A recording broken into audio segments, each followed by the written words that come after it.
정치 1번지 서울 종로구. 지난주엔 민주당과 국민의힘 후보 각각 만나봤고요. 오늘은 제3지대 갑니다. 금태섭 개혁신당 종로구 후보 전화 연결돼 있습니다. 안녕하십니까? 예, 안녕하십니까. 금태섭입니다. 예, 민주당 탈당하신 뒤에 제3지대에서 선거를 치르게 됐습니다. 개혁신당 후보 뛰어보니 어떠신가요? 예, 기존 정당에서 뛸 때는 편한 점도 많고 여러 가지 도움도 받을 수 있지만 새로 생긴 작은 당에서 뛰다 보니까 어려운 점은 많습니다. 그러나 그만큼 성공할 경우 얻을 수 있는 일이 많기 때문에 매일매일 보람있게 뛰고 있습니다. 지난 두 차례 총선에서 그 강서갑 출마하셨죠? 예, 그렇습니다. 두 차례가 아니라 한 차례죠. 한 차례. 예. 예. 종로구 왜 옮기신 건가요? 예, 우리 한국 정치가 바뀔 때 항상 변화의 계기를 만들어낸 것이 종로였습니다. 그래서 이제 정치 1번지라고 불리기도 하는데요. 저희가 단순히 그냥 기존 정치 질서 내에서 후보가 돼서 출마하는 것이 아니라 정치를 완전히 바꾸자, 구조 자체를 바꾸자, 이런 기치를 내걸고 하는 것이기 때문에 가장 정치의 중심지, 대한민국의 심장 종로에서 출마해야겠다고 결심을 하게 됐습니다. 후보님 내세우시는 기치는 아름다운데요. 지금 거대 양당의 정권 심판이냐 야당 심판이냐 이런 거대 양당의 틈새에서 살아남기 쉽진 않은 상황 같은데 어떻습니까? 예, 원래 신당, 새로운 세력을 만드는 것은 대단히 어렵습니다. 그러나 이제 지역을 다녀보면 모든 사람들이 지금 우리 정치가 이대로 가서는 안 된다는 것을 공감을 하십니다. 그래서 물론 이제 민주당 지지하시는 분들, 국민의힘 지지하시는 분들 많지만 그 양쪽 모든 분들이 열심히 한다. 이게 변해야 되지 않겠냐. 이런 말씀을 하십니다. 물론 좁은 틈이고 쉽게 이루기 어려운 과업인 것은 맞는데요. 그런 분들의 격려와 응원에 힘입어서 한다면 좋은 결과를 얻을 수 있을 거라고 생각합니다. 현장에서 들리는 가장 많은 어떤 요청, 목소리는 뭡니까? 금 후보님한테 하시는 유권자들의. 정치가 바뀌어야 된다는 거죠. 사실 종로를 보면은 가장 시급한 문제는 주거하고 교통 문제입니다. 그런데 그것이 꼭 지역 문제만이 아니라 그동안 국회의원이 돼서 종로를 대표하시던 분들이 어떤 그 당의 입장에만 충실하고 지역 주민의 목소리를 못 듣고 정치적으로 서로 대립하는 싸움만 했기 때문에 이렇게 된 것이 아닌가 하는 생각이 듭니다. 특히 종로는 서울시장이 어떻게 바뀌는지에 따라서 많은 영향을 받는데요. 예를 들어서 박원순 시장이 시장을 하실 때는 온통 벽화만 그리다가 그 다음에 또 오세훈 시장이 되시니까 그걸 싹 갈아엎고 또 서울시의 정책에 따라서 완전히 바뀌는데 그러다 보니까 종로가 정치 1번지라고는 하지만 사실은 주민들의 생활이나 특히 주거나 교통 문제는 대단히 불편하고 만족스럽지 못한 상황입니다. 그걸 좀 고치라는 그런 요청이 많고 유권자들도 다 알고 있습니다. 그게 개별적인 정책이나 공약의 문제가 아니라 정치가 바뀌어야 된다.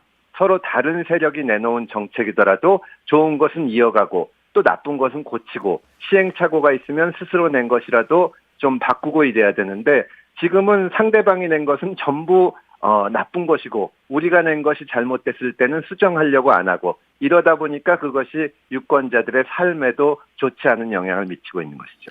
예, 지금 그 정권 심판을 원하는 유권자들 중에는요. 지금 금 후보님 말씀이 한가한 소리다 이렇게 말씀하는 분들도 있을 것 같습니다. 왜냐하면 저는 저는 그런 말씀은 거의 들어보지 못했습니다. 예. 정권 심판이나 야당 심판이나 이런 얘기들이 정치권에서는 높은데 절대 다수의 유권자들이 지금은 그 두 개의 구호에 대단히 많이 실망해 있습니다. 예. 물론 윤석열 정부에 대해서 심판 여론이 높고 윤석열 대통령을 비롯해서 정부가 잘못한다는 데 대해서는 다수가 동의하고 있지만 그러면 문재인 정부 때는 잘했냐?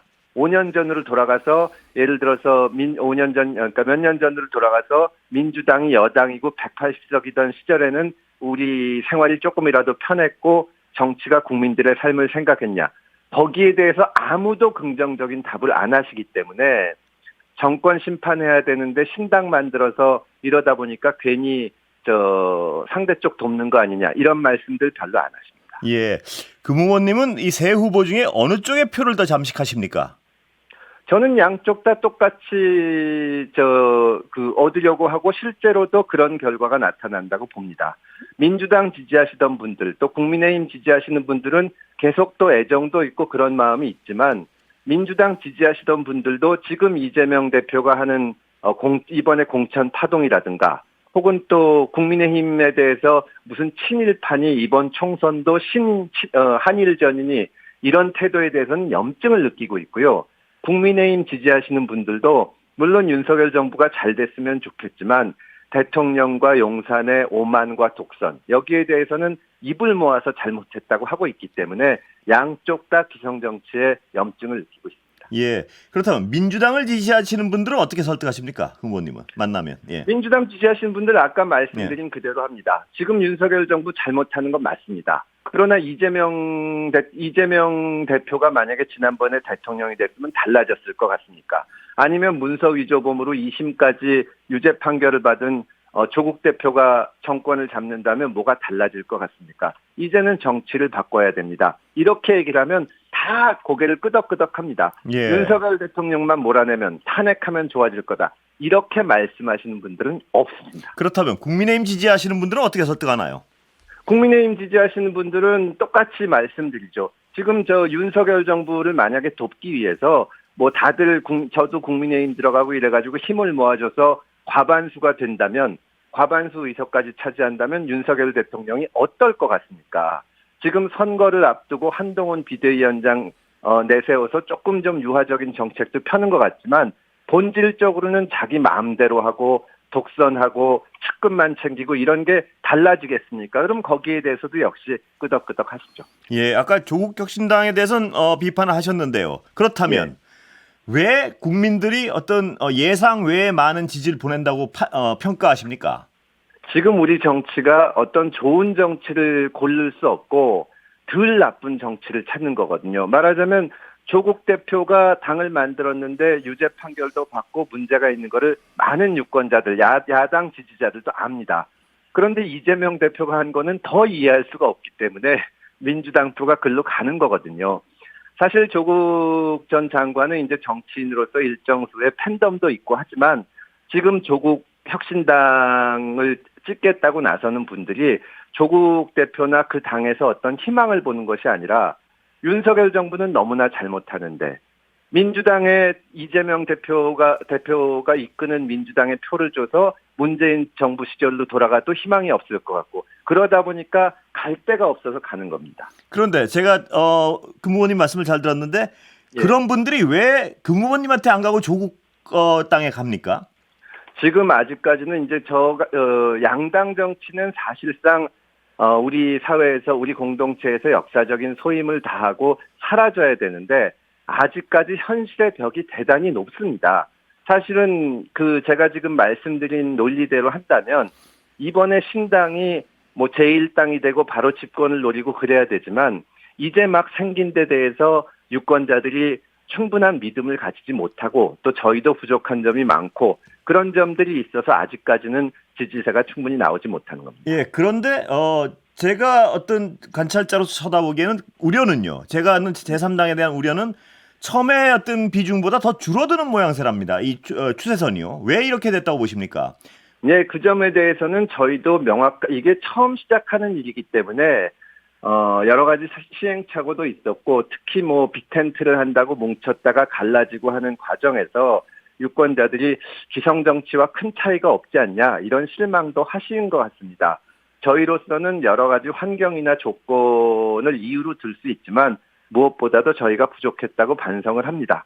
다만 이제부터라도 저희가 좀 분명하게 노선을 밝히고 선거에서 이겨서 뭘 하겠는지를 말씀드리고 있기 때문에 저희는 선거 때까지 충분히 반전이 가능하다고 봅니다. 합당 당시에 이낙연 대표의 당과 화학적 결합이 가능하다고 평가하시는 쪽이었습니까? 그 의원님은 아니면 반대하는 쪽이었습니까? 저는 뭐 지금 와서 돌이켜서 누구는 어떤 주장했고 누구는 어떤 주장을 했고 따지는 것은 의미가 없고요. 양쪽 다 이유는 있습니다. 왜냐하면 기존 양당이 아니라 제3지대에서 신당을 하기 위해서는 어쨌든 힘을 모아서 좀 세력을 불려야 된다는 의견도 의미가 있고 또 과거의 관성에 젖은 그 정치 세력과 함께 하다 보면은 새로운 어떤 혁신의 길을 걷지 못할 수 있다. 이런 염려도 있었는데 어쨌든 저희가 빅텐트를 한다고 하다가 다시 물러서고 하는 과정에서는 실망을 드린 것은 사실이고 그것 때문에 치고 올라가던 기세가 많이 꺾였던 것도 맞습니다. 다만 저희가 유권자들한테 드리고 싶은 말씀은 저희의 부족함에도 불구하고 이번에 만약 또다시 신당이 싹을 틔우지 못하고 양당에 그냥 묻혀버린다면 향후 3년 동안 윤석열 정부는 계속 지금과 마찬가지로 오만과 독선을 계속할 것이고 민주당과 조국혁신당은 거기 맞서서 대통령 탄핵을 눈만 뜨면 얘기하는 그런 정치 상황이 될 것입니다. 거기에서 국민들의 삶은 뒷전으로 갈 것이고 자칫하면 우리는 탄핵을 수십 번씩 거듭하는 남미와 같은 이 나락으로 빠질 수 있지 않을까 그런 말씀을 드립니다. 만약에 지금 금 후보님의 그 제3지대가 다수당을 차지하게 되면 어떻게 바뀝니까, 정치가? 저희는 이번에 목표 자체가 일당이나 다수당이 되는 것은 아니고요. 다만 정치를 바꿀 수 있는 교두보를 만들기 위해서 교섭단체, 원내 교섭단체가 되는 정도의 수준, 그러니까 20석이나 30석을 목표로 하고 있습니다. 그런데 돌이켜 생각하면 한국 정치가 그나마 제 역할을 했던 것이 다당제 체제가 됐을 때입니다. 과거에 김종필 전 총재가 이끌던 자민련이 있었을 경우에 양측의 민주당과 그러니까 지금 민주당과 국민의힘의 전신들이 대화를 하지 않을 수가 없었고 2016년에 국민의당이 튀어나왔을 때도 극단적인 대립을 하기가 어려웠습니다. 왜냐하면 중간에 30석 정도의 자리를 차지하고 있는 당을 이 대화로 끌어들이지 않으면은 양쪽 다 아무 일도 할 수 없기 때문입니다.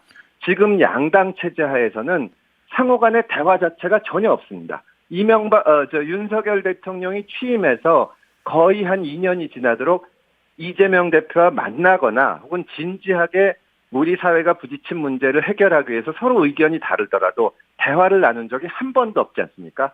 그런데 신당이 자리를 잡으면 그런 대화를 하지 않을 수가 없습니다. 왜냐하면 신당이 그때는 야당 편을 들 수도 있고 여당 편을 들 수도 있고 여기를 대화로 설득하지 않으면 다수를 차지할 수가 없기 때문에 저희는 저희가 어떤 지금 개혁신당을 이루는 저나 이준석 대표나 이런 사람들 개인적인 역량이나 능력이 기존 정치인보다 뛰어나서 우리가 새로운 정치를 할 수 있다는 것보다는 이렇게 구조를 다당제 구조로 만들어 놓으면 어떻게 해서든지 대화나 협상이나 타협을 하지 않을 수 없는 상황이 됩니다. 그걸 만들어 보자는 거죠. 자, 이번에 어떤 희망하시는 대로 그런 좋은 성과가 나면 다행인데요. 그게 아니고 예. 최악의 성과가 날 경우에는 제3지대 운동은 우리나라에서 이제 자리 잡을 가능성이 없다. 이런 추정과 평가를 하는 분들도 계신데 동의하십니까? 예를 들면 이준석 대표도 안 되고 지금 금 후보님도 안 되고 가장 주요한 인사들이요. 이렇게 되면 제3지대의 실험은 실패한다고 판단하십니까? 만약입니다. 예.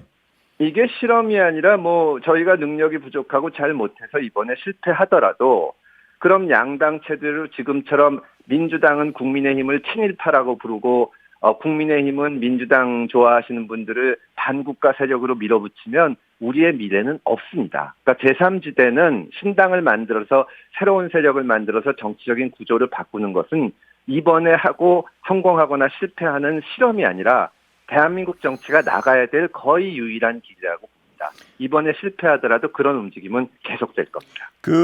시간이 거의 다 됐는데요. 예. 제3지대에 대한 국민들이 어떤 관습, 관행 때문에 지지를 안 하는 것이 아니고 왜 예. 제3지대에 표가 가지 않느냐에 대한 어떤 철학적 고민도 한번 해보셔야 되는 거 아닌가요? 아무래도 정치에 대해서 사람들의 직관에 와닿는 것은 적과 아군을 나눠서 싸우는 것이 제일 직관에 와닿죠. 그게 옛날에 칼 슈미트라고 나치 시대 법철학자도 그런 얘기를 했는데요. 다만 유권자들도 최근 한 10년 내지 15년 동안 보수, 진보, 보수로 정권이 바뀌는 동안에 양측의 문제를 다 경험을 해봤습니다. 이렇게 가서는 안 된다는 것을 충분히 공감을 하고 있고 저도 선거운동을 다니면서 만나는 모든 분들이 그런 얘기를 하고 있기 때문에 이렇게 체화된 경험이 이번 선거나 혹은 이번에 잘 안 되더라도 앞으로 닥쳐올 선거에서 결실을 낳을 거라고 확신합니다. 예, 이준석 대표가 만약에 이번에 어떤 당선이 안 되면 정치 생명이 위태로워질 것이다. 개인적인 질문입니다. 이건 어떻게 평가하십니까? 글쎄요, 그거는 어떤 형식으로 선거 결과가 나오냐에 따라서 달라지겠지만 이준석 대표나 저나 예전에 문재인 정부에서 또 윤석열 정부에서 다수의 포갑을 어기고 자기 생각을 하면서 스스로의 목소리를 내온 정치인입니다. 저는 유권자들이 지금 보면 저희 지역에도 다른 후보들이 계시지만 실제로 자기 진영에 대해서는 자기 진영의 잘못에 대해서는 한마디 말씀도 안 하시거든요.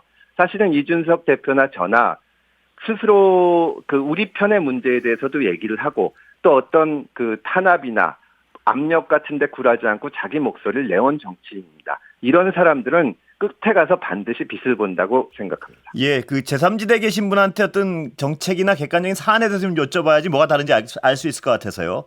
예, 이종섭 예. 대사 문제가 뭐가 어떻게 해결돼야 됩니까? 시간은 한 1분밖에 안 남았습니다. 저는 대단히 예. 잘못됐다고 생각을 하는데 그것이 구체적으로 어떤 점이 잘못됐나 하는 점에 대해서는 민주당에서도 많은 얘기를 하고 있지만 문제는 민주당도 똑같은 잘못을 저질렀거든요. 저는 정치의 문제라고 생각을 합니다.